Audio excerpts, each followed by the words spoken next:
Hello guys and welcome back to another video of accounts with Abhi. ये video में हम लोग देखेंगे सीए फाउंडेशन के बारे में इन डिटेल। तो अब तक तो मैंने आप लोगों को बताया कि आप लोग क्या क्या कर सकते हो और क्या क्या नहीं कर सकते हो। मैंने लास्ट वीडियो में बताया था, नहीं देखा है तो अभी जाके देख लो, चेक कर लो।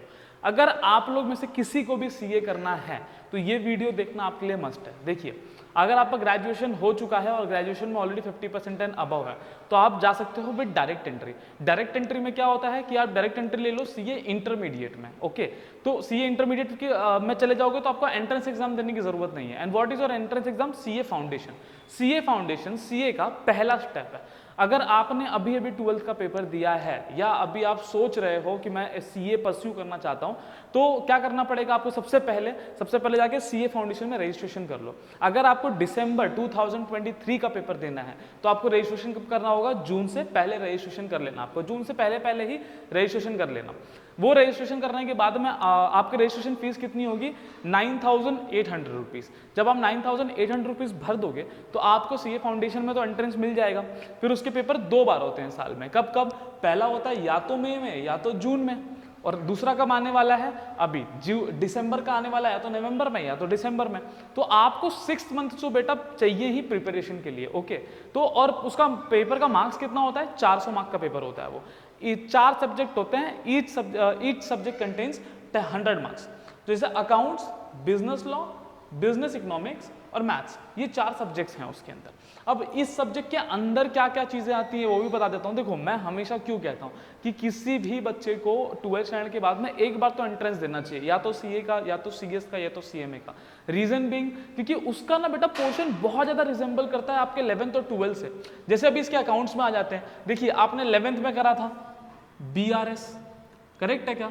आपने 11th में करा था डेप्रिसिएशन, आपने 12th में करा था फाइनल अकाउंट, पार्टनरशिप करा था, फाइनल अकाउंट 11th स्टैंडर्ड में करा था। फिर आता है एनपीओ, 12th में करा था। कंपनी अकाउंट्स ये नया है।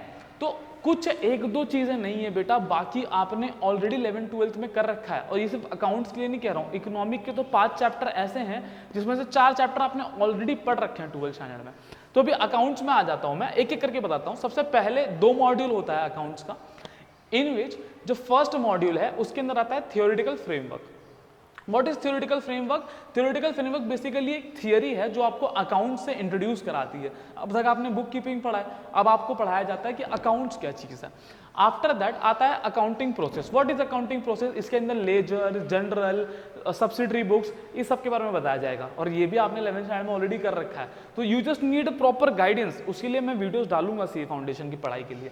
फिर आता है बीआरएस, जो कि आप लोगों को पता है, बैंक रिकंसिलिएशन स्टेटमेंट। ये भी हम लोग ने ऑलरेडी 11th स्टैंडर्ड में कर लिया है। इन्वेंट्रीज बेसिकली जो हमारा स्टॉक पड़ा रहता है हमारे गोडाउन में, वो कब आ रहा है, कब जा रहा है, उसकी कैलकुलेशन कैसे होगी, इसको बोलते हैं इन्वेंट्रीज। और जहां तक मुझे पता है न्यू सिलेबस के अंदर इन्वेंट्रीज ओमिट भी हो चुका है, और नहीं भी हुआ है तो ठीक है, इट्स गुड। फिर आता है डेप्रिसिएशन। हम लोग ने ऑलरेडी 11th स्टैंडर्ड में डेप्रिसिएशन करके रखा हुआ है, कुछ भी नया नहीं है इसके अंदर। फिर आ जाता है accounting for special transactions. Accounting for special transactions के अंदर क्या है कि इसके अंदर कुछ आपको लेजर वगैरह के बारे में बताया गया है।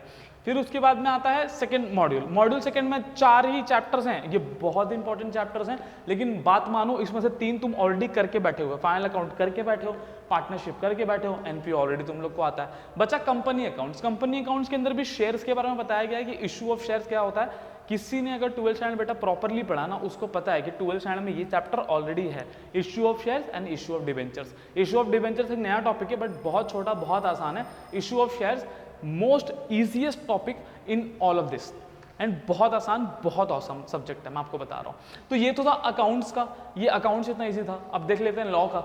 आता है बिजनेस लॉ। बिजनेस लॉ कुछ आप लोग को नया सुनने मिल रहा है, बिकॉज अब आप लोगों को आ जाएगा कॉर्पोरेट लॉ। ये मत समझ लेना कि ये सिविल लॉ है, ओके, ये है कॉर्पोरेट लॉ। तो जब कॉर्पोरेट लॉ की हम लोग बात करते हैं तो सबसे पहला क्या आ जाता है? Indian contract act 1872। फिर आता है sales of goods act, Indian partnership, Indian LLP, limited liability partnership, और कंपनीज एक्ट। अब मैं थोड़ा थोड़ा ओवरव्यू देता हूं। जैसे समझो आप और मैं, हम लोग एक जगह पे मिलते हैं। हम लोग ने एक कॉन्ट्रैक्ट कर लिया कि चलो मैं अपनी गाड़ी तुमको बेच रहा हूँ और तुम मुझे उसके बदले क्या दोगे? पैसा दोगे। तो हम लोगों ने क्या कर लिया है? एक कॉन्ट्रैक्ट कर लिया है। तो एक कॉन्ट्रैक्ट में क्या क्या रूल्स होते हैं बेटा, क्या क्या रेगुलेशंस होते हैं, क्या क्या करना होता है, इसे हमें कौन बताता है? Indian contract act. और ये याद रखो, ये 1872 का है। आज़ादी से कितना पुराना है ये सोचो तुम, 1872 का ये लॉ है, लेकिन आज भी ये एप्लीकेबल है ऑल ओवर द इंडिया। फिर आता है sales of good act. Sales of goods act मतलब ये गुड्स के ट्रांजैक्शन के बारे में आपको बताएगा कि जब आप किसी से गुड्स लेते हो या किसी को गुड्स बेचते हो तो उसके लिए क्या क्या हम लोग को रूल्स एंड रेगुलेशन, क्या क्या लॉ बने हुए हैं उस चीज़ के लिए। फिर आता है इंडियन पार्टनरशिप, यानी कि जब मैं और एक कोई और मेरे साथ बंदा, जब हम लोग पार्टनरशिप में आ जाते हैं तो वो पार्टनरशिप में आने के बाद में क्या क्या हम लोग को रूल्स होते हैं, क्या क्या हमारे पर रेगुलेशंस है, क्या क्या लॉ हमें गाइड कर रहा है ऊपर से कि बेटा ऐसे चलो, बेटा वैसे चलो, ये सब कौन बताता है?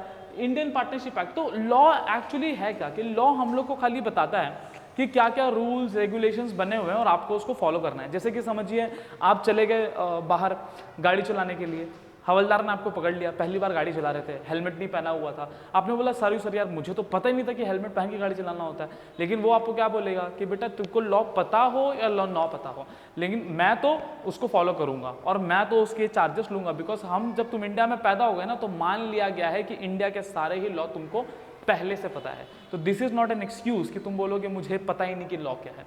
ओके, तो ये क्या था? Business law.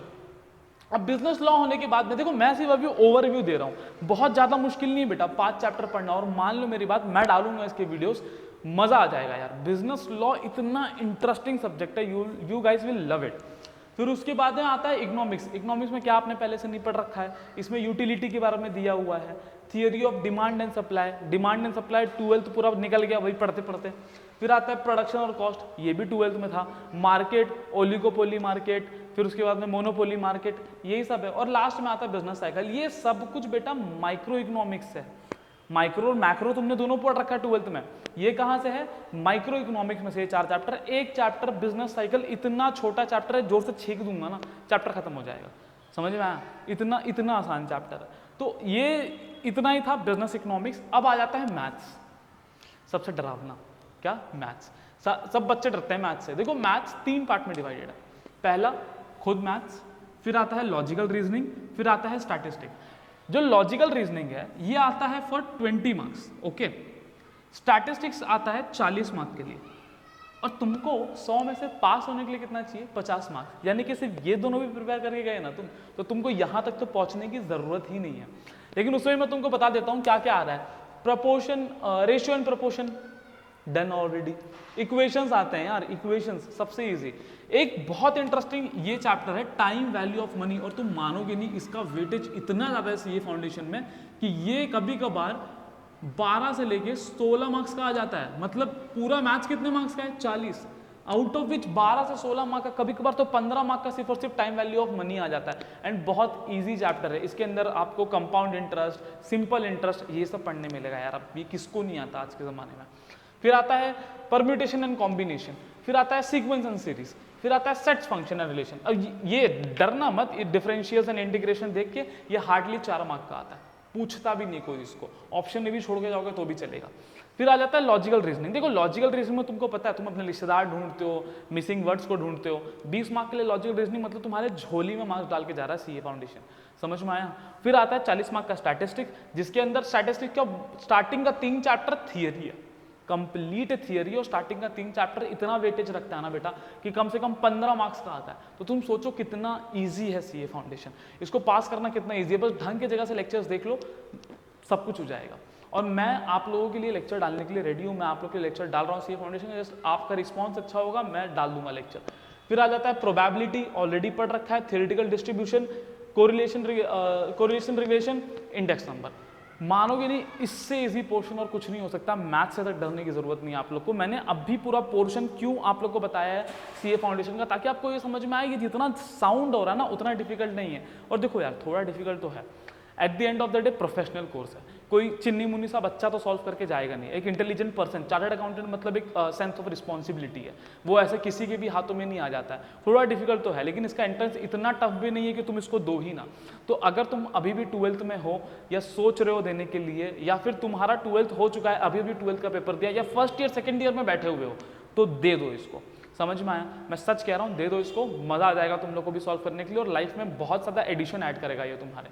ओके, और भी कुछ भी चाहिए, डिस्क्रिप्शन में मेरा नंबर है, मुझे कांटेक्ट करने को ट्राई करो। कोई नए कोर्स के बारे में जानना है मुझे कमेंट सेक्शन में बताओ। Thank you.